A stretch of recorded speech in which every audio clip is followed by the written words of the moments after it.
18h20, merci d'être avec nous sur iTélé. Dans quelques instants, notre invité Pierre Laurin, spécialiste de la Russie. Nous allons revenir sur l'un des grands titres de l'actualité aujourd'hui. Cette réunion au sommet à Moscou, réunion Alice Darfeuille qui est donc à la une aujourd'hui. Oui, la visite de François Hollande et Angela Merkel à Moscou. Ils sont arrivés sur place. Les discussions ont commencé avec Vladimir Poutine après avoir rencontré hier le président ukrainien à Kiev. Le duo franco-allemand entend résoudre la crise ukrainienne et mettre fin aux combats qui se poursuivent à l'est du pays. Les trois dirigeants devraient tenir une conférence de presse à l'issue de cet entretien. Nous la suivrons bien sûr en direct sur iTélé. En France, un nouveau patron à la police judiciaire, Christian Sainz, prend la place de Bernard Petit. Limogé est mis en examen pour violation du secret de l'instruction. Son remplaçant dirigeait jusqu'alors la police judiciaire de Marseille. Les policiers attendent de lui une attitude exemplaire. Nicolas Karabatic peut être rattrapé par la justice. Le parquet de Montpellier a demandé son renvoi devant un tribunal correctionnel aux côtés de 16 autres personnes, d'autres joueurs, mais pas que. Ils sont visés par l'enquête sur l'affaire des paris illicites pris au cours du match Cesson-Montpellier. C'était en 2012. Nous en parlerons aussi bien sûr dans notre journal de 18h30. A tout de suite Antoine. Alice, merci. Bonsoir Pierre Laurin. Bonsoir. Journaliste, écrivain, auteur notamment de L'Ukraine entre deux destins aux éditions Bartia, livre qui doit sortir le mois prochain. Est-ce que vous croyez à cette initiative de paix lancée par François Hollande et par Angela Merkel? Est-ce que vous pensez qu'elle puisse aboutir et réussir?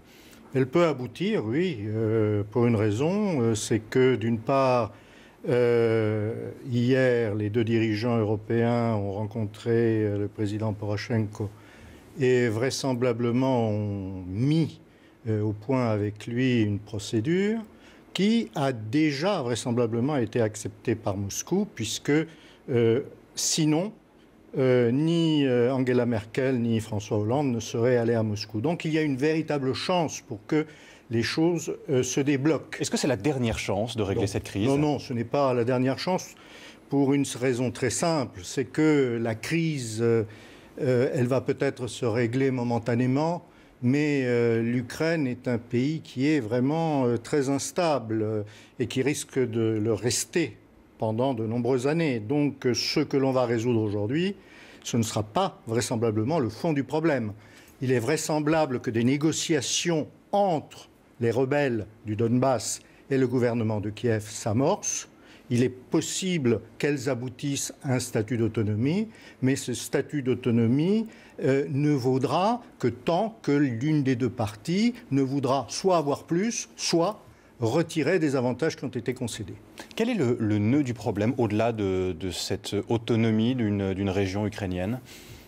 Je crois que le nœud du problème est là, et dans l'autonomie de la région ukrainienne en question. C'est le Donbass qui demandait aux autorités de Kiev au mois de février une certaine autonomie, des négociations pour que des problèmes assez récurrents de retrait de droits acquis et autres ne se posent plus.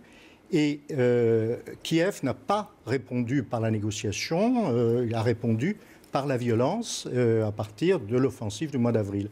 Et je crois que la seule chose pour que les combats s'arrêtent, c'est que de véritables négociations entre les deux parties interviennent. Est-ce que la place de l'Ukraine en Europe, voire dans l'OTAN, entre en compte également dans cette crise?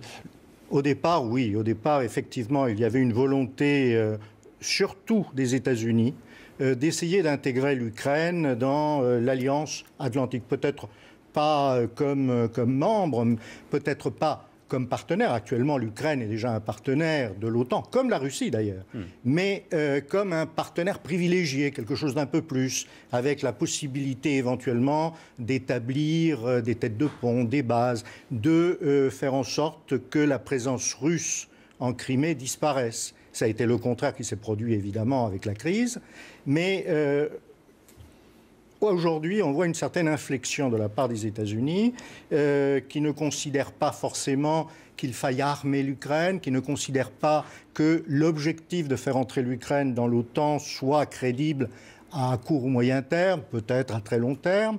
Donc il y a une évolution.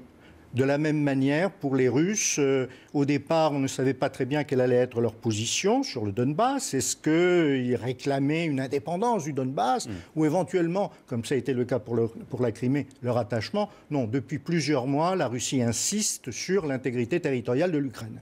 Les guerres sont des situations inextricables et il est bien difficile de savoir qui est souvent responsable de la situation. C'est le cas aujourd'hui dans l'est de l'Ukraine. Cela dit, aujourd'hui, Pierre Laurin, qui, selon vous, bloque le règlement du conflit ?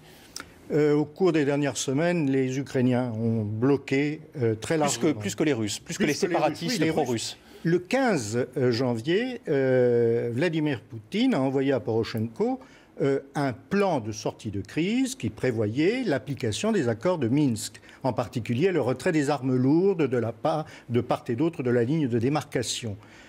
Poroshenko n'a pas répondu. Et il n'a pas répondu pour une raison très simple, c'est que les Ukrainiens étaient en train de préparer une offensive qui a eu lieu d'ailleurs sur l'aéroport de Donetsk et qui s'est soldée par une catastrophe, une nouvelle catastrophe stratégique pour l'armée ukrainienne. Et à partir de cela, les rebelles ont repris le dessus et aujourd'hui, effectivement, ce sont eux qui mènent la danse. François Hollande est à Moscou, donc il était à Kiev hier avec Angela Merkel. En quoi ce conflit entre armée ukrainienne et séparatistes pro-russes nous concerne-t-il, nous, Français ? Il concerne l'Europe. Ça, c'est une première chose.